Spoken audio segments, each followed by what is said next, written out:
Father revealed his name to Moshe.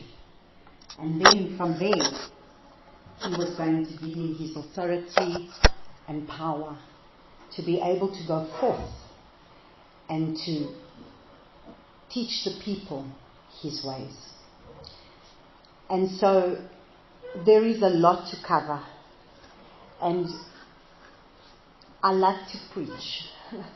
That's why I can be comfortable when I preach, but teaching is what we're going to need to do. And so you got to get out your Bibles, get ready, because Abba is about to do an awesome work that only he can do. So I just want to pray quickly. Abba, my Father, I just want to praise and thank you for this wonderful rain that you have given us, that just came down, the heavens opened, and you just came and poured down your blessing. And I know that every single time when there's something significant that's been done, you just open the heavens and bring showers. And I thank you for that showers that came from heaven, Abba. And I pray that now we need the water of your word.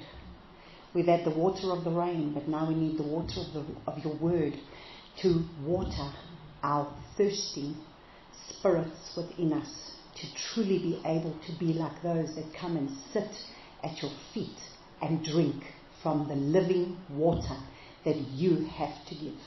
Abba, I am just a vessel that needs to just pour out. But I pray that I've got nothing to give if it's not by the Ruach of Yahushua. So I thank you, my Father, that you alone will be able to bring forth this message that you want to speak to your people. So I praise and I thank you for this in Yahushua's name. Amen. So we need to understand that everything about the wilderness and coming into the wilderness is about understanding, like what Relene said, what the Father is busy working with her, the same as what he's working with me, the same as he's working with so many other people around the world, is the Father is really trying to restore a fallen house, a fallen tabernacle that was given us from the beginning, a pattern that we need to understand. And so the pattern is, see, Yahushua was the one who died for us. He's the door. He's the door. Everything that we will see in this scripture, everything that we can see that's in this Old Testament, that people will say is the Old Testament, it's not old, it's the foundation. It's what was given us. It's our foundation. Remember, Yahushua spoke and he said, you cannot build a foundation on sinking sand. You have to build a foundation on solid rock, on solid ground. Otherwise the wind's going to come, the storm's going to come, and it's going to blow your house down. And unfortunately that is what's happening in a lot of our churches, because there's no foundation. Because in the church we didn't focus on the Old Testament. We focused on the New Testament. Now, if we can understand the Old Testament with the renewed coming in and making one new man, which is truth and spirit coming together, then we understand what it is that we're trying to build in this time. So we need to understand that everything about the Mishkan is the tabernacle. Everything about that Mishkan is representing who our Messiah is and what our Messiah has done for us. So first our Messiah became Savior. He's the door. We enter in through the door of salvation, of deliverance, of healing, of richness, of everything that it is that He had to give us. That's the outer court. He's the way. Yahushua said, I am the way. He's the door. He's the door that was opened. To what? To come back to where He says, I am the way, I am the truth, I am the life. No one comes to the Father except through me. So He is the door of the Mishkan that helped us to enter in by the salvation that we received. But then, the very first thing we come to, when we have received salvation, Yahushua, our Savior, we come to a brazen altar. That's where we need to lay ourselves down. And the thing is, many people, they like to be able to call on the name of Yahushua, call on the name of Jesus, because He's their Savior. And this is the only time I'll use Lord. But is He Lord? Is He Master? Is He the Lord, the Master of their lives? Because that's a different story. He can be your Savior, but He doesn't. Is He your Master? Is He the one who owns the piece of land? Because you see, the landlord, like for us for example now in Israel, we're renting an apartment. I have a landlady. That's the landlord. The landlord owns the piece of land. I don't own that land, she owns the land. I am not allowed to do whatever I like in that piece of land. I have to ask for permission before I do anything. That's how our relationship with our King is supposed to be when He is the master, the landlord of, guess what? What were you created out of? Piece of dust. You were made out of the ground. You were made out of the dust of the earth. You are dust. You are a piece of ground. So guess what? He is the landlord of this piece of land. You are a piece of land. You are made out of the dust of the earth. You are a piece of land. And He owns this piece of land. But for Him to be able to own this piece of land, it means He must be master over this piece of land. Which means you are not your own. Which means you do not go where you want. You do not do what you want. You have someone who you belong to. And you know what is interesting? Because what I'm about to share with you now is so interesting. Because He was giving me pieces here and there. And was my biggest problem. As I said, Abba, I've got this. I mean, He's been speaking to me now for a while. And I was trying to put all these things together. And I had this piece, and I didn't know how to tie it together. And there was this one section that I wanted to put together, and I didn't know how to put it together. And then I'm calling Elsie, who was in the lounge, I'm in the bedroom, I'm calling Elsie, she's not listening to me. And I'm saying, Elsie, and she's not listening. I'm thinking, what is wrong with this woman? I get up, I come inside. Meantime, she's sitting with music in her ears, working at her computer, and she's not hearing me. So I come inside, now I'm calling her, and then I thought, well, I'm just going to quickly go make the boys some sandwiches, to take for work. So being a mother now, I haven't been a mother for a little while, so now I can be mother again. So mother was making lunch for the boys.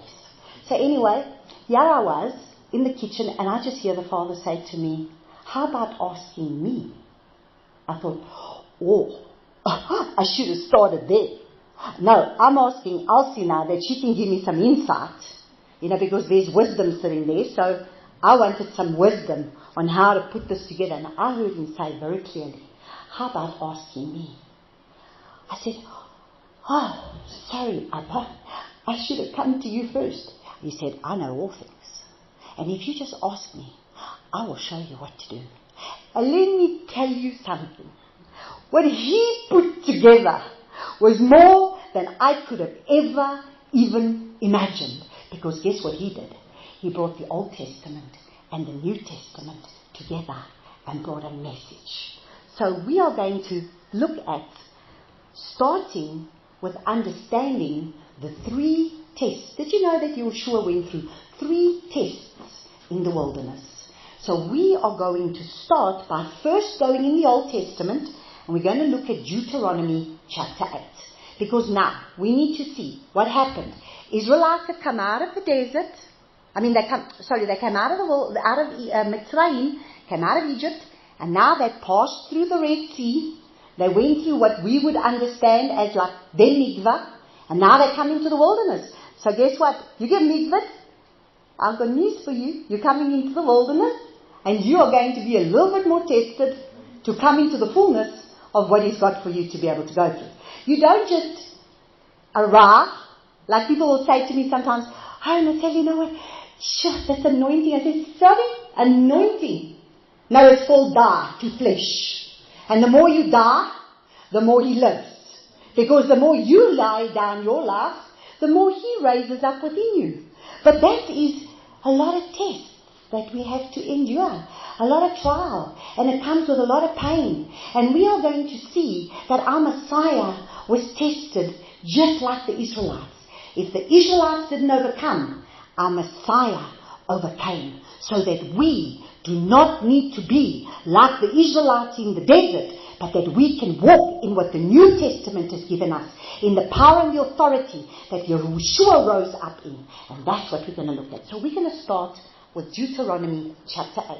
Because, see, Deuteronomy chapter 8 is exactly when he's speaking Devarim, he's speaking his words to his people, telling them why did he bring them in the wilderness and what is all of this that he's done with them in the wilderness. So we are going to start with looking at Deuteronomy chapter 8 from verses 1 to 3.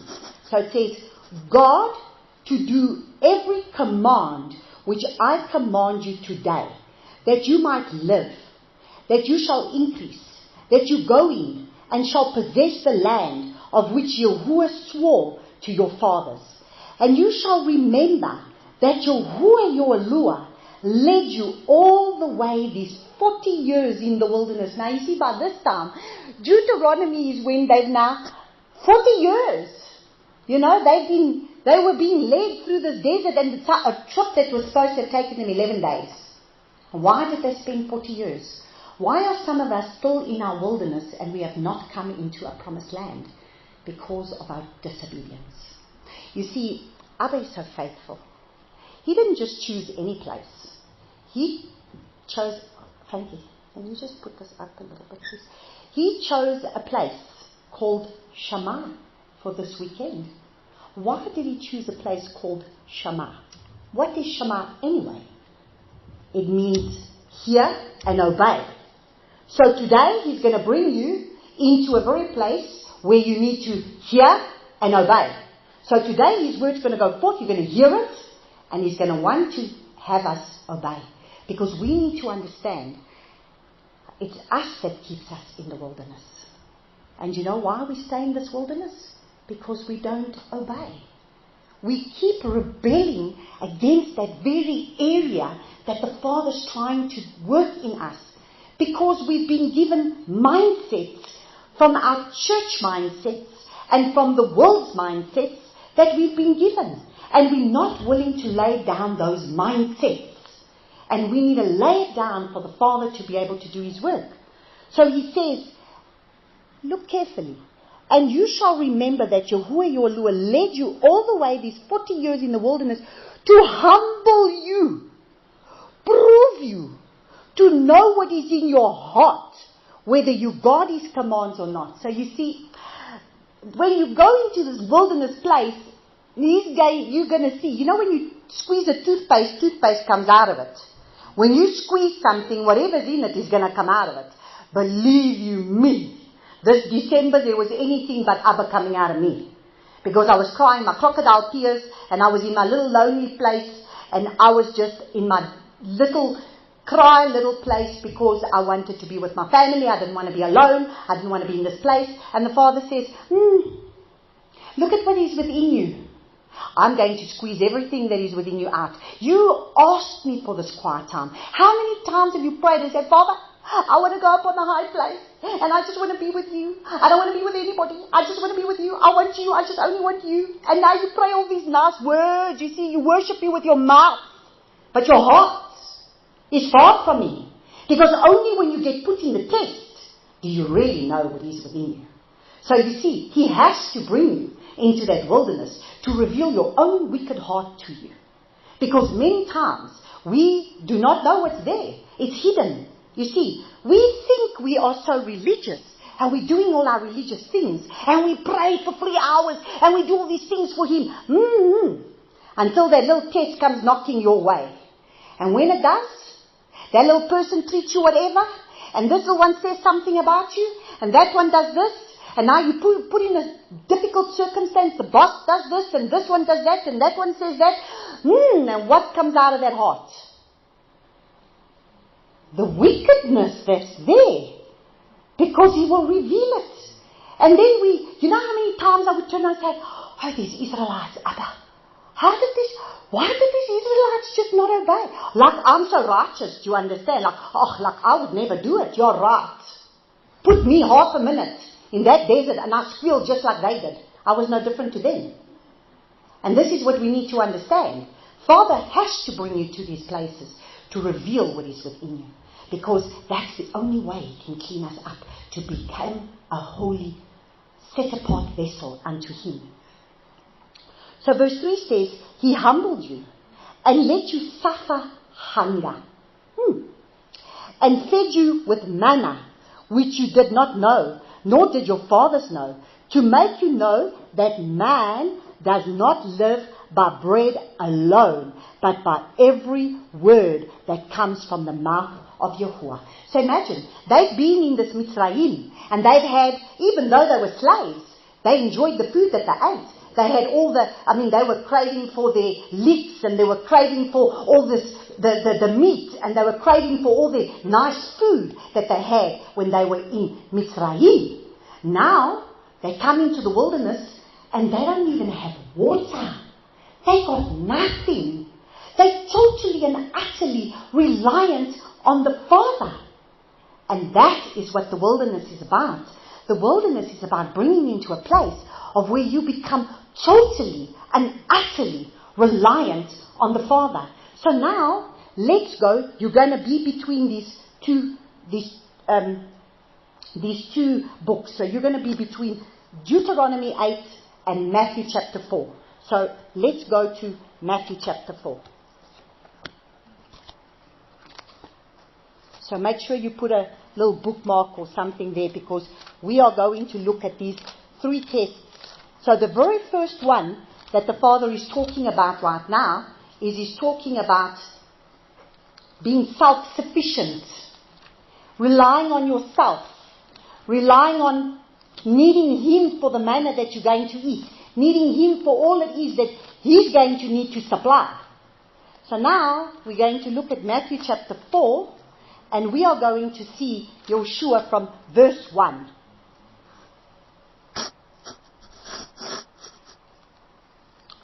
And this is the very first test that Yahushua goes through. So you see, those tests in the wilderness are the tests that I guarantee you now, each and every one of us will face. Because the Bible says, no servant is greater than his master.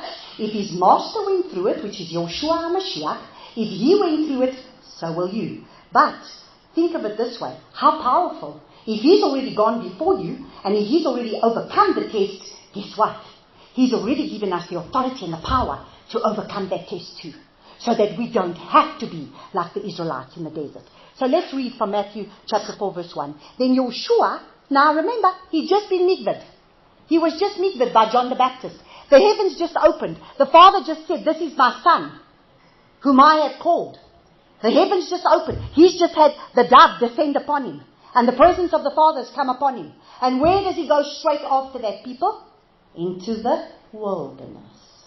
Before he starts his ministry, where does he go into? The wilderness. To be what? Tested. Then Yahushua was led up by the Spirit into the wilderness to be tried by the devil. Imagine that. The Father allows His own Son to be tried. So why should we not be tried? But many times we just want to rebuke the devil away from everything. Like the Father said to me once, Natalia, stop rebuking the devil behind every bush. Because this is not the devil. This is my doing. I'm allowing you to go through this. Because I'm trying to teach you something in all of this. And after having fasted 40 days and 40 nights, he was hungry. Remember, he was flesh, like we flesh. And now he's hungry. And the trier came and said to him, if you are the son of Elohim, command the stones to become bread. But he answering said, it has been written, man shall not live by bread alone, but every word that comes from the mouth of Yahuwah. What did he speak to the Israelites right in the beginning when he's telling them in Deuteronomy chapter 8? You shall not live by bread alone, but by every word that comes from my mouth. So let this be for you to understand today, that it's not the food that you need to require. Yes, you need the food. You're going to complain and you're going to moan and you're going to grow up and you're going to carry on. But you need my manna from heaven. My food that I'm to give you, more that you're going to need that physical food. So here we see Yahushua having to be able to undergo the very first test. Now, when Yahushua calls his disciples, we're now going to jump quickly to Luke chapter 5. I just want to show you quickly, because this is the very first test, especially when you're called into ministry. And I can only speak from my life, as I can't even say that these tests are really overcome, because I think the test on being self-sufficient is so difficult, because it's the test of when he calls you and now you don't have a job, you don't have finances, you don't know how you're going to do this for the Father. Like us, we have to go to Israel. This is a very expensive land. Everything is 4 times more expensive. So if you're going to buy a milk, I think it costs you something like 45 rand for a bottle of milk, for a 2-liter milk. For a bread, it's going to cost you also about 40 rand or something like 50 rand for a bread. So when it comes to our rand, it's very difficult. And so these are the tests that I write every time that I say, Father, now how the heck do you expect us to do this? Because it's very difficult. Where's this money going to come from? How's his finances going to be there? And then, my husband was with me. He wasn't working, and we were expecting there to be a job. There was no job. And yes, we sold our house and we had finances, but how long do you think those finances can last before the well runs dry? And so you start looking at this, and you start putting your focus on these things, and you start going into hyperventilation mode, which is what I can go into very well. I can go into hyperventilation mode. Father, how the heck am I going to do this? And that's what brings on the depression and everything else. But you see, we need to understand, he said, you are not going to live by bread alone. You are going to live from every word that comes from me. So if I'm the one who's called you, I'm the one who's going to keep you, I'm the one who's going to sustain you, I'm the one who's going to carry you through. And those are the words you better hold on to. So we are now going to look at Luke chapter 5.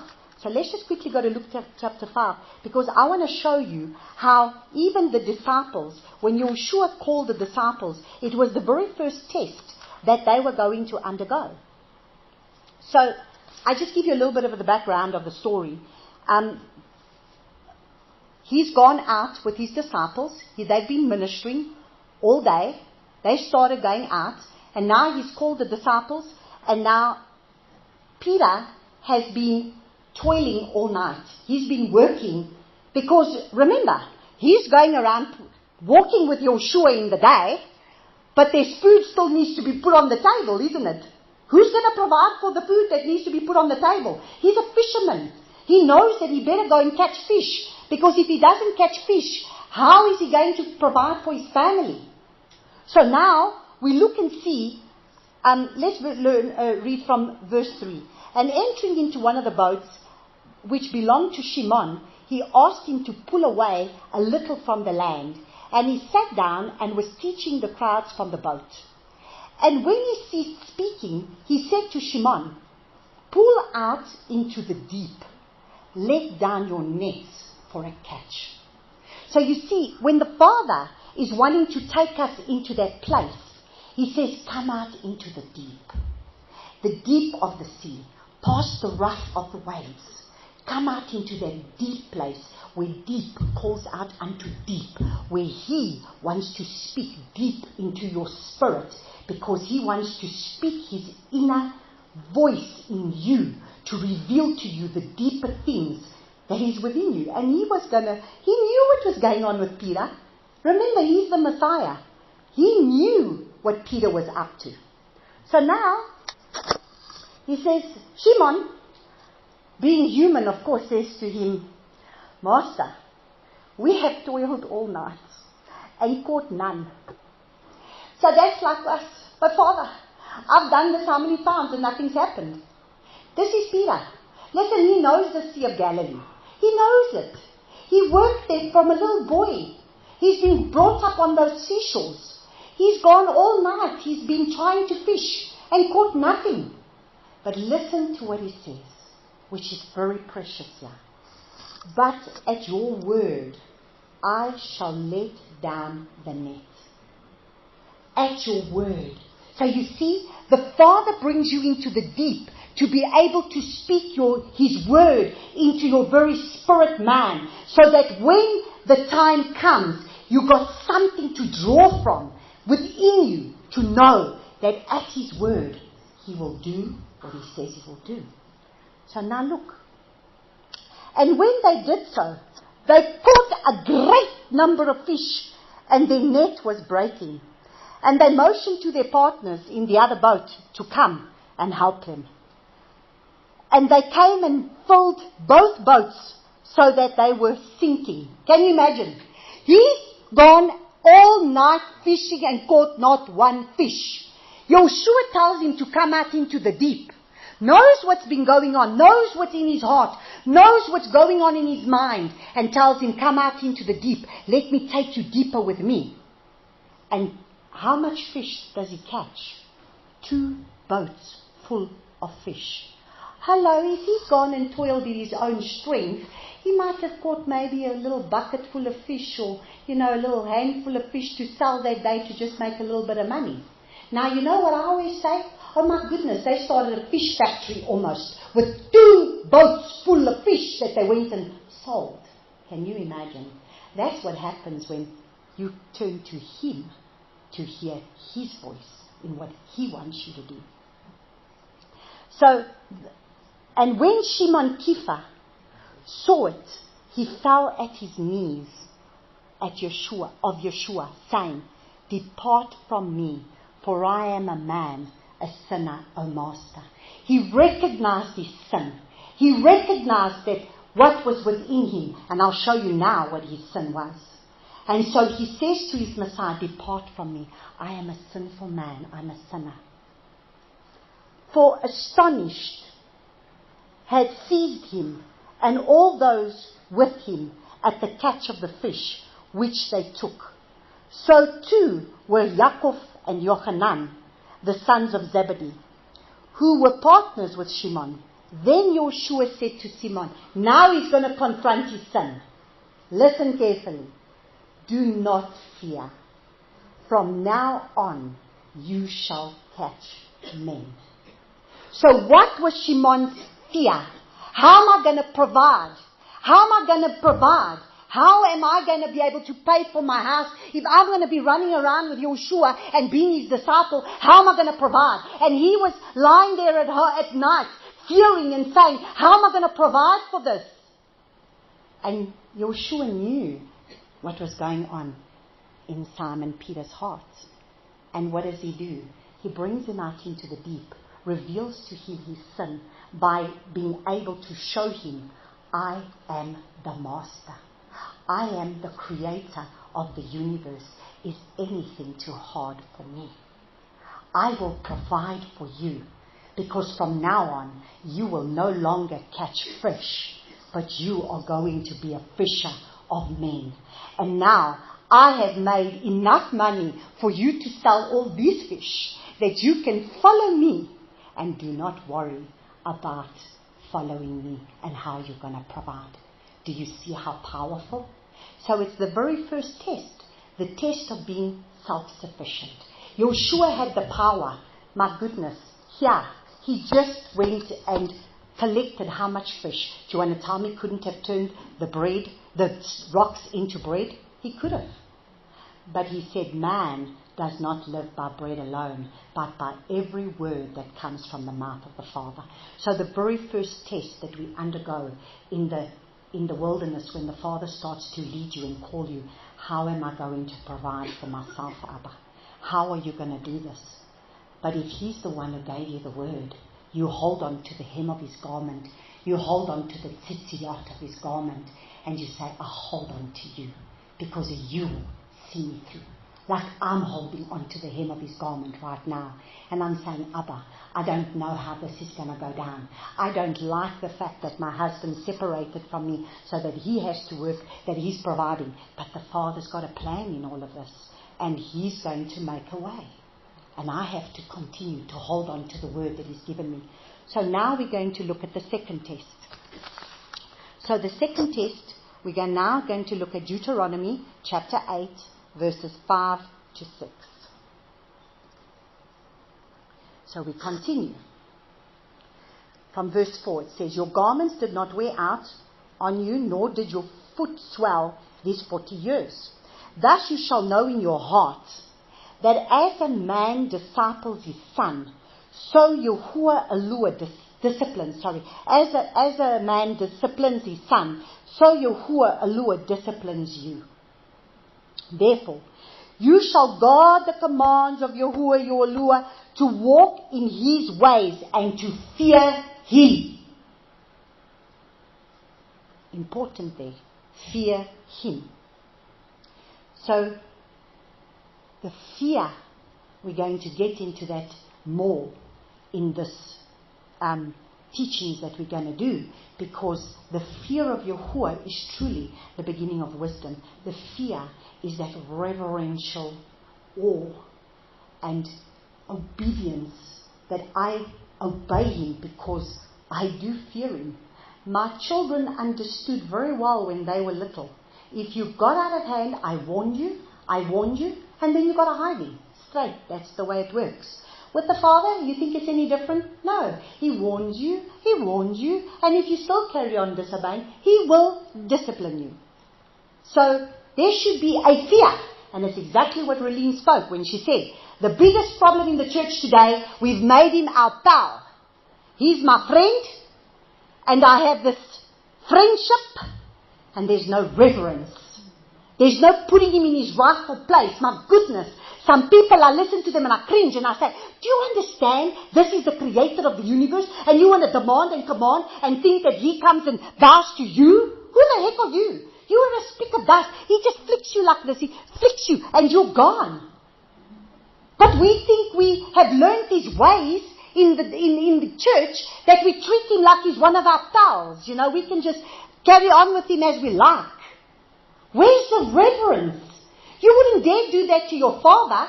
Imagine the day that I told my father where to get off, he slapped me straight across the face. My father had never slapped me. That day I got a slap straight across the face when I just back-chatted him in a way that I shouldn't have.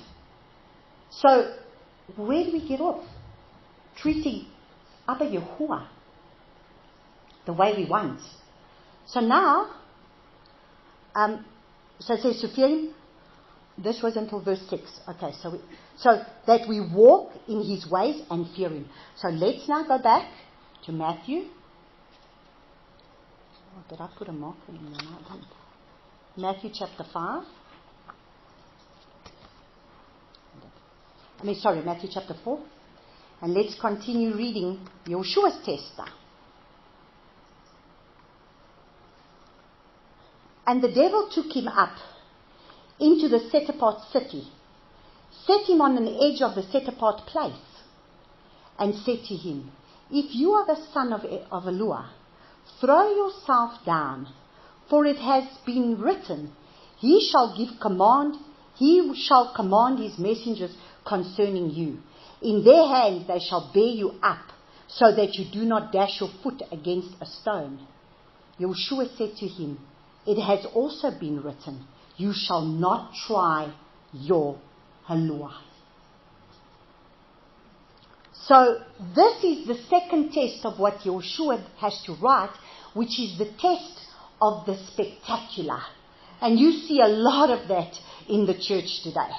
Men raising themselves up, women raising themselves up. It's all about the spectacular. It's all about demanding, commanding, putting on a show. And it's got nothing to do with him. Not reverencing him. And the enemy comes, twists the scripture here, twists it, so that, you see, you need to be very careful. You need to know how to discern the voice of the Father.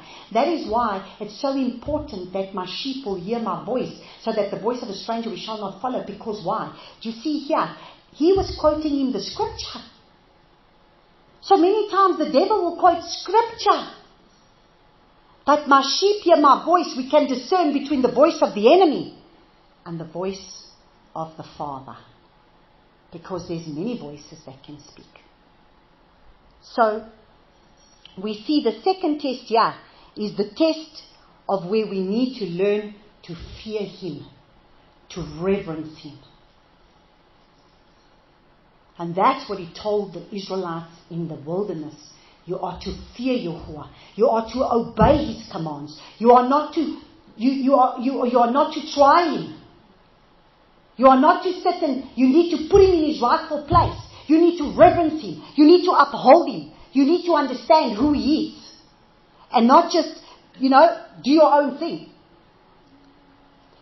Right, now we're going to go back again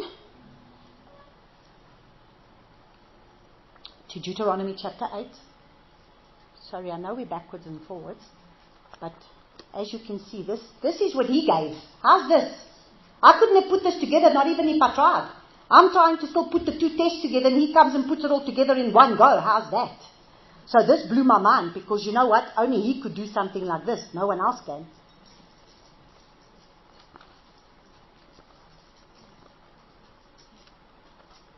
So we continue to read from Deuteronomy chapter 8, verses 7 to 20 now. For Yahuwah, your Elohim, is bringing you into a good land, a land of streams, water, of fountains and streams that flow out of the valleys and hills, a land of wheat and barley, of vines and fig trees and pomegranates, a land of olive oil and honey, a land in which you eat bread without scarcity, in which you do not lack at all, a land whose stones are iron, and out of whose hills you dig copper. And you shall eat and be satisfied, and shall bless Yahuwah your Elohim for the good land which He has given you. Be on guard. So you see, we come into this place that then He starts to bless us. And then He starts to bless us. We start to obey His commands. We start coming into that place. We start fearing Him. We start obeying Him. We learn the test of self-sufficiency, where we're no longer sufficient on ourselves. We take Him at His word. We're learning His commands. We're learning to walk with Him. We're learning to be obedient. And then He starts to bless us, because obedience brings the blessing. So we start to receive these blessings. But here is a warning. And you see, this is what many men and women of Elohim land up falling. They fall in one of these three tests. And so it says, be on guard, lest you forget Yahuwah, your Elohim, by not guarding His commands and His right rulings and His laws, which I command you today, lest you eat, shall be satisfied, and build your lovely homes, your lovely houses, and shall dwell in them, and your herds and your flocks increase, and your silver and your gold increased, and all that you have is increased. So see, He starts to bless you. And now you see these men. It's more Rolls Royces and more cars and more houses, and we're getting blessed. And it's all about this prosperity that we're receiving, and we forget the one who gave the prosperity to start off with. And now we build a prosperity message. And now every single African person, including my poor Ethiopian friends, no, they're poor, Father, they're very rich in the kingdom, because those who are humble will receive. Now they all want the same prosperity message. They all want the riches. But was it really given to them for that?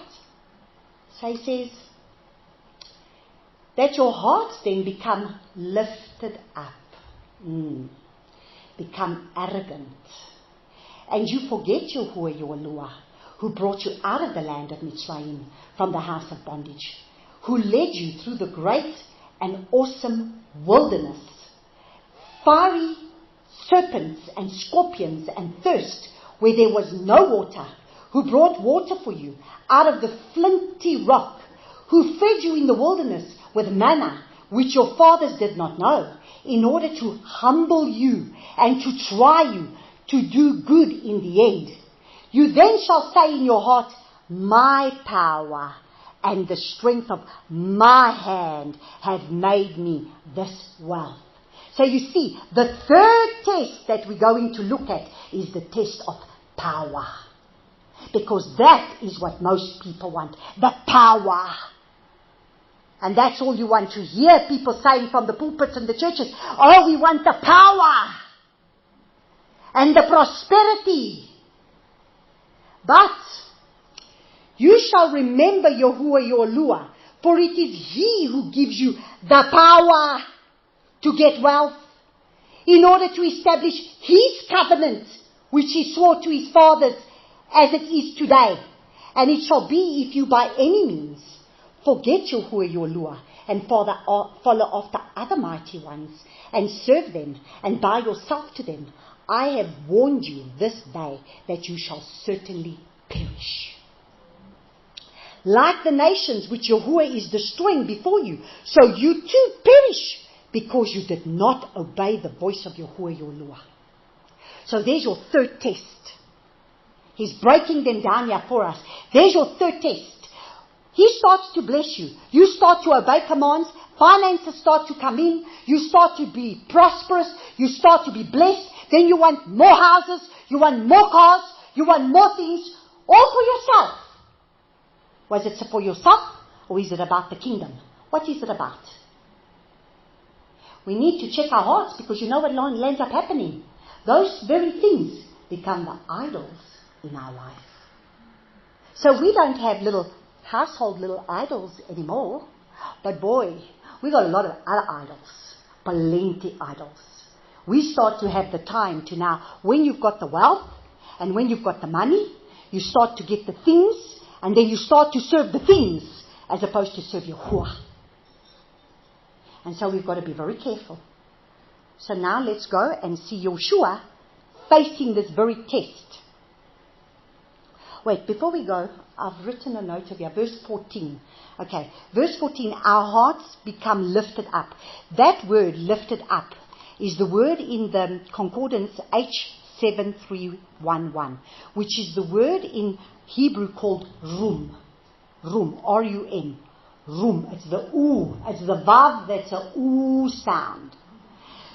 Which means to rise up, to be high, to be lofty, to be exalted, to be high, to be set on high, to be raised, to be uplifted, to be exalted, to be haughty. Do we see this on TV by these preachers in this day and age? They've become so haughty. They've lifted themselves up. They can actually boast from a pulpit all the cars that they own, all the houses that they own, all these things that they own. What are we doing? Who are we lifting up? Are we lifting up the King of Glory? Are we lifting up all that we're boasting? The only thing that we should boast in is what my Bible says. Boast in knowing Him. And do we know Him? That's the question.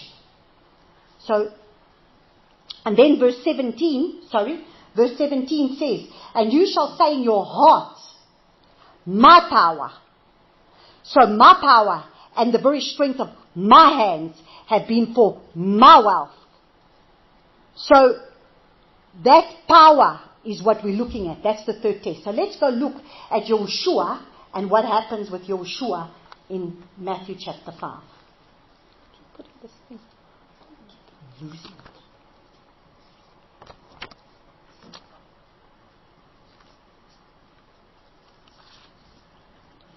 Yeah. Okay.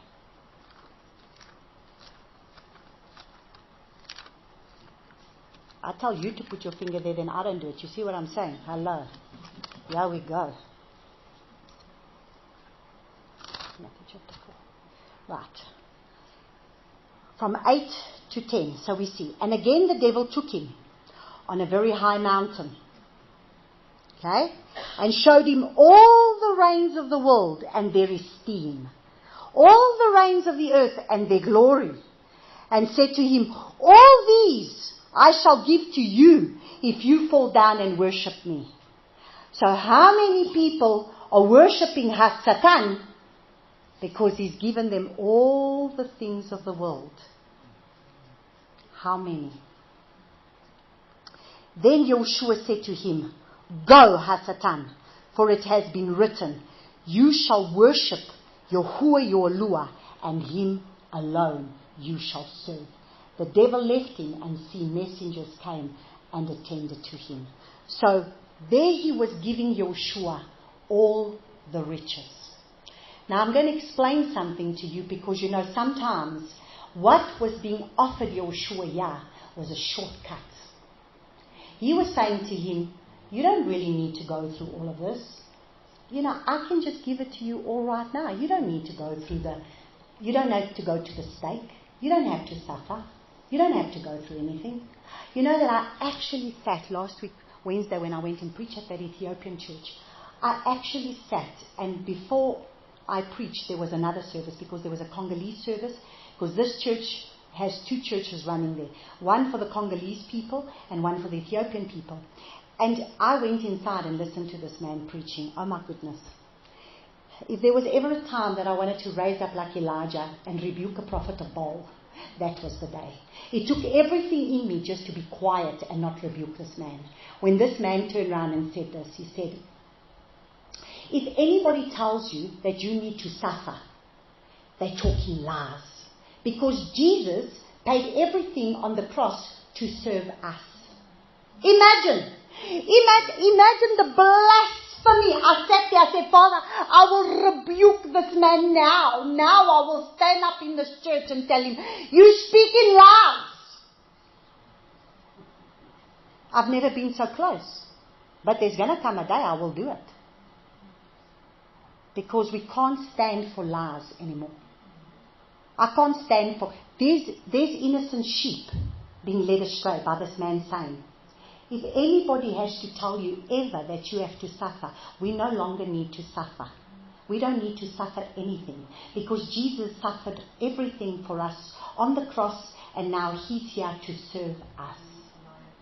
My goodness, I sat there and I wanted to say to this man, okay, let me just bring you to the Bible quickly. Who's the master and who's the servant? I was under the impression he's the master. No servant is greater than the master. If he suffered, so will you. But you see, these are the lies that get fed us. And we've had a lot of lies. And now we need to get rid of our grave clothes. We are going to talk about Lazarus today or tomorrow maybe. I think it's tomorrow. We'll talk about Lazarus. And then you will understand the mindsets that we've been given. So here we see clearly the test that Yahushua is undergoing is a test of power. Satan wants to give him the power to gain everything. But he has to back down and say, no, I do not want this. Understand who is the ruler of the earth. We've got to face it. Doesn't the Bible say that everything is under the sway of the devil right now? So he was giving him and saying, look, all of this is mine. How arrogant is Satan to say that? All of this is mine to our Messiah. And saying, I give it to you now. You don't need to go through all of this. You can just have it now. I give you all of this right now. And so many times, Satan will bring something in your life and give it to you at that moment so that you don't have to go through the heartache and the pain and the difficulty. But you see, if you don't go through the pressure, so you've got to go through eclipses. You've got to go through pressure. You've got to go through tribulation in order for you to birth. You have to go through it. So these are the tests that we look at. And Yahushua faced every test that we will face and overcame them so that we have no excuse to not overcome. So these temptations, they are temptations, and the temptations are going to come. And they are tests that the Israelites faced. This is what the Father is speaking to His Israelites as they came into the wilderness, as they've been running around and running around and running around this wilderness. And He's saying, this is what I did to you. This is what I've done. If you would just obey my commands. But it's difficult because we say, no, it's difficult. So now we just read Hosea 13 verses 5 and 6.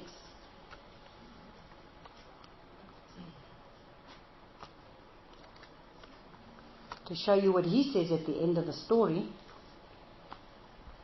of what the Israelites did.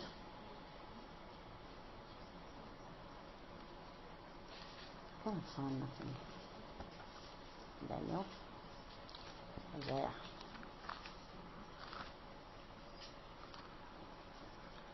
Hosea 13 verses 5 and 6 says, I know you, I knew you in the wilderness, in the land of drought. So you see, they had nothing in the wilderness, they had droughts. If we don't get that bit of dew, if we don't get that bit of rain, we don't have much in the wilderness.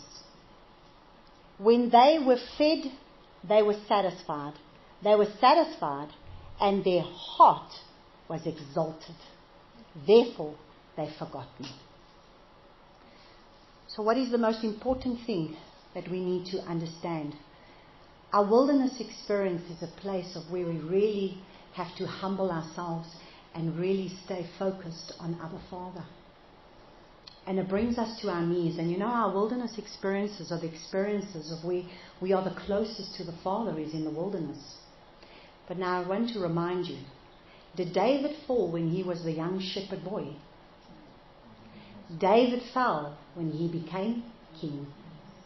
When he was now in all his glory, when he was now the king of the whole of Israel, he exalted himself. He was the king that was supposed to have been out at battle. All the kings were out at battle. All the men were out at battle. And why did David stay behind? I'm king. I can do what I like right now. I don't need to abide by whatever protocol. I do my own thing.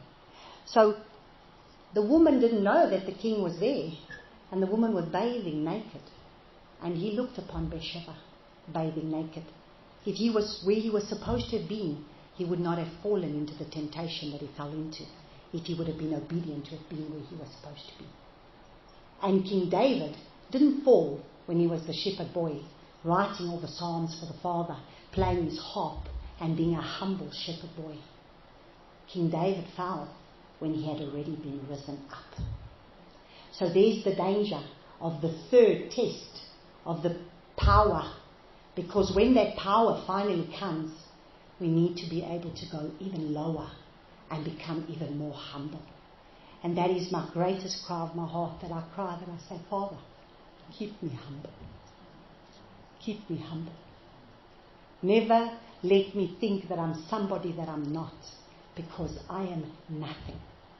I am nothing without Him. And I know from where I came. And the only thing I keep crying out to Him, help me, Abba, to stay humble. That no matter what you do with me, no matter how you use me, I will always understand that the glory and the honor go to Him and Him alone. Because I know that there's nothing in me that is good. Nothing. Everything that He does is because of His doing. And because I cry like I do before Him, I weep before Him and say, change this wicked heart of mine, O Yah. Create a right spirit within me. So we need to understand, and this is what I'll close off for now. If we are not put in a wilderness, we cannot overcome the tests that are going to come our way. We cannot come straight into the promised land, because those giants will take us out. And that's why I didn't understand, because I'm coming into my promised land, but my promised land ended up being a wilderness still. So I'm still in the wilderness. But it's okay, because I need to be in the wilderness. John the Baptist, where was he? In the wilderness, being a voice calling for the Messiah in the wilderness. And even though, like I said to you, I love Jerusalem, I'll be honest with you today, I can't stand to be in Jerusalem. The longest I can be in Jerusalem is 4 days, and I've got to get out. I want to come home. I want to come to my desert. I want to come to the quiet. I do not want that battle realm of the city of Jerusalem and all those demonic things that run around. I just need peace and I need quiet. So you see how the Father will work it in you, both to will and to do His good pleasure. I thought that's what I wanted. But when I allowed Him to have His way in me, He did what He wanted. And He worked it in me. So I just want to give you an example, as I finish off with this, of the wilderness to me is understanding. I'm going to give you the little story like the Father gave me of a butterfly. Now, when a butterfly, if you look at a butterfly, it truly is beautiful. But did it start off as a butterfly? No. It started off as a very ugly caterpillar. Now let me tell you something, a caterpillar can really be ugly. If you put it under magnifying glass, there's nothing pretty about a caterpillar, because it's got these heavy things and it struggles and it's got to struggle to walk, and it struggles as it goes along. And it sometimes will look at that butterfly and say, wow, I've got to struggle to get up this whole tree or this little flower to just come eat a little leaf. And this butterfly just goes, it flies and just lands. How gracefully, how beautiful. But you see, it's destined to become that butterfly. But the caterpillar has got to first go through a process. And it goes into a process of where it starts to spin a cocoon. Now, I've always seen that spinning the cocoon of where it's being equipped, of where this is its little house that it's building. It's building, it's learning, it's building, it's, going through this dying process, going through this building process. Once it's finished building, it goes through a dying process, it becomes a pupa. And Yahushua said, a kernel of wheat has got to die, fall to the ground, before it can produce a harvest. So we too need to be able to be like that butterfly, like that kernel of wheat that needs to die. And what is our wilderness experience about? Our wilderness experience is about testing what's in our hearts. Remember what he said? It's difficult for me, like I was explaining to you earlier, it's difficult for me being there right now. A lot of our friends that we with, they're Messianic Jews. They're Jews that have come from the nations, a lot of them American. They don't even keep Torah. So when it comes to Shabbat, they think everything's been nailed to the cross. You see, Torah is all nailed to the cross. You don't need it. And tell you, we don't need that. And then they invite me for coffee on a Shabbat. And I say, you know what? You can come to my house for coffee, but I'm going to no place for coffee, because this is Shabbat. And Shabbat, nor your man servant, nor your woman servant, nor your animals will work on the Shabbat. But it's run by Arabs. The Arabs are running aroma. I say, so because it's Arabs, it's okay? You can still go there for coffee? No, it's not okay. Shabbat, set apart day. And now, the other day, even one of my friends was sitting there, and it was Friday. We were going to just get something to eat before Shabbat was going to come in. And then she says, I think tomorrow I'll go have my car washed. Do you remember, Audrey? You were with us. I think tomorrow I'll be going to have my car washed. Tomorrow was Shabbat, Saturday. Then she says, Shabbat. Nor your manservants, nor your woman servants. Remember she said that? I think I'll go Sunday. So you see, slowly, I don't preach to them. I can't preach to them. But I live my life. They know one thing. They never hear me say, Lord or God, out of my mouth. They speak it. I don't. I don't speak those words. They speak it. I don't. That's why the other day they received a voice note. One of my friends received a voice note, and this woman sounded very much like me. She was also from South Africa.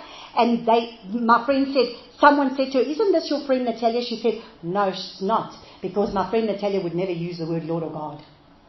So you see, when you stand for what the truth is, when you stand, you see, I've been put there. Will I compromise? Will I become like them? Will I look like them? Will I be like them? No. I've got to stand for truth. And I've got to stand for the example of who I stand for. I stand for my Messiah. I stand for my King. I'm in my promised land, but I'm being tested. So they want to go for Shabbat. I say to them, sorry. I don't do that. You're welcome to come to my house and come and have a coffee there. But I'm not going with you anyway. So see, these are the stands that we need to start taking a stand for. Knowing what you stand for limits what you fall for. If you stand for nothing, you're going to fall for everything. Write that down, because this is the thing that I've been telling my boys for years. When one of their speeches, I think it was either Justin or Dylan that did a speech, and this was a word that the Father gave me. Knowing what you stand for limits what you fall for. If you stand for nothing, you will fall for everything. And in this day and age, we better know what we stand for. So this little butterfly is in this pupa. And in this pupa has got to die. There's nobody around. It comes into the still place. It comes into its own little wilderness. There's nobody to help it. There's nobody to speak to it. There's nobody to lift it up.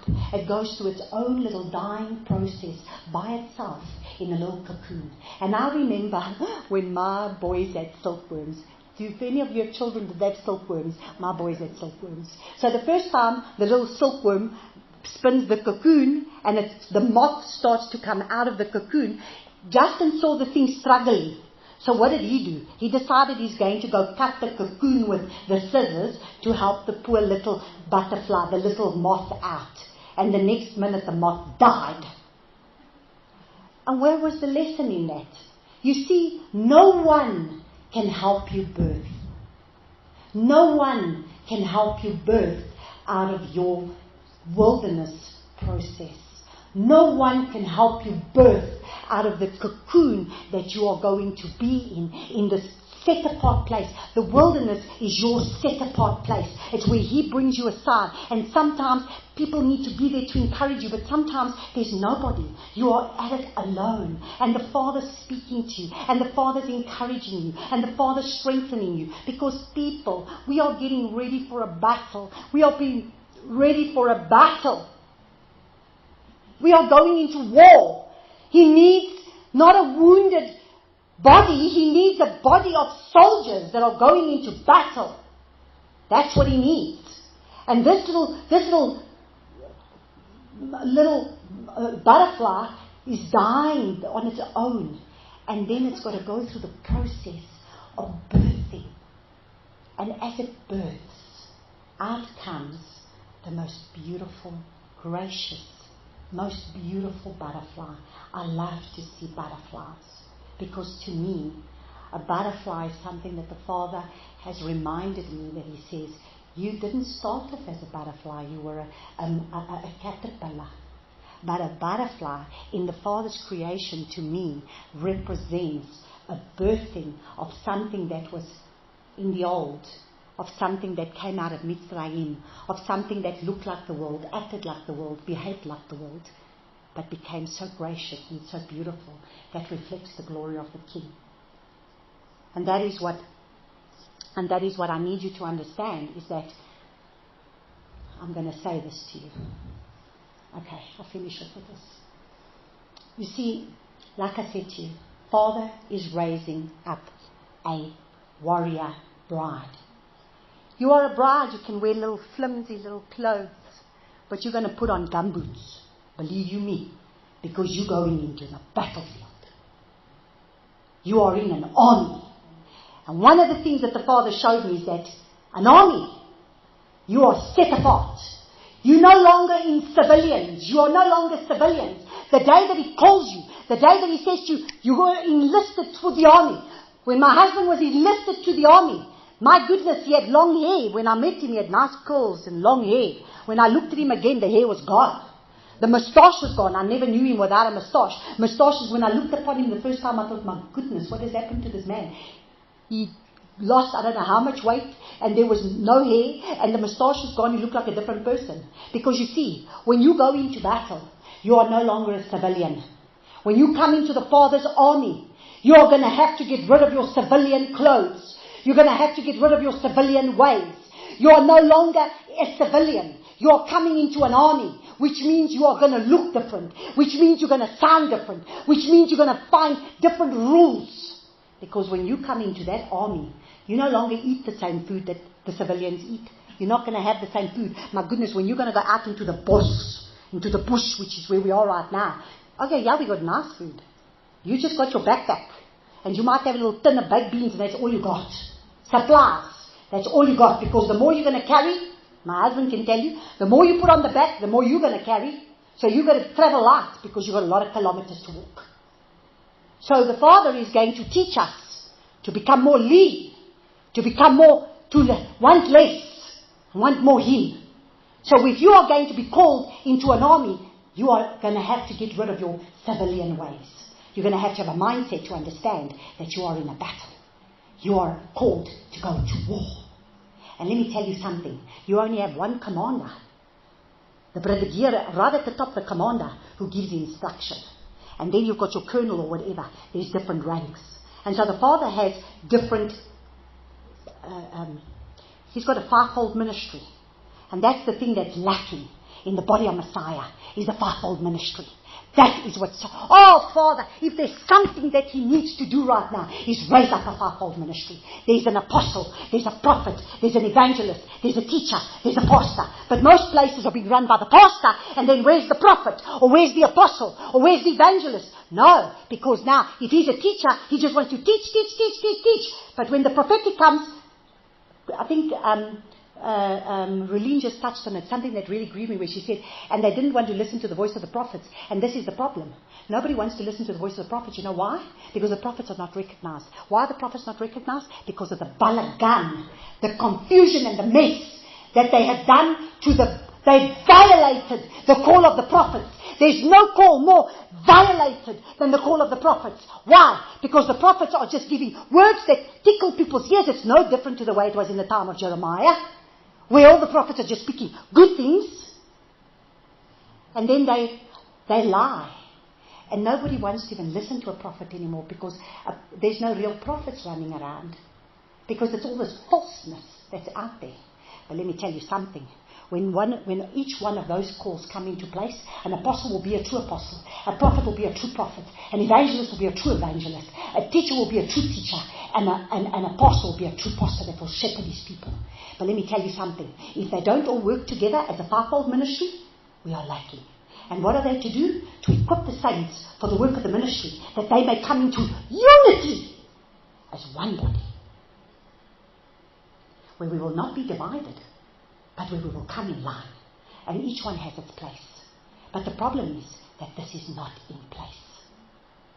And so you see, when there's different ranks in the army, but let me tell you, there's a special, like the Father showed me, then I've got my special forces. These are the ones that go out, and they're the snipers. And let me tell you, when they go into the battle, they go alone.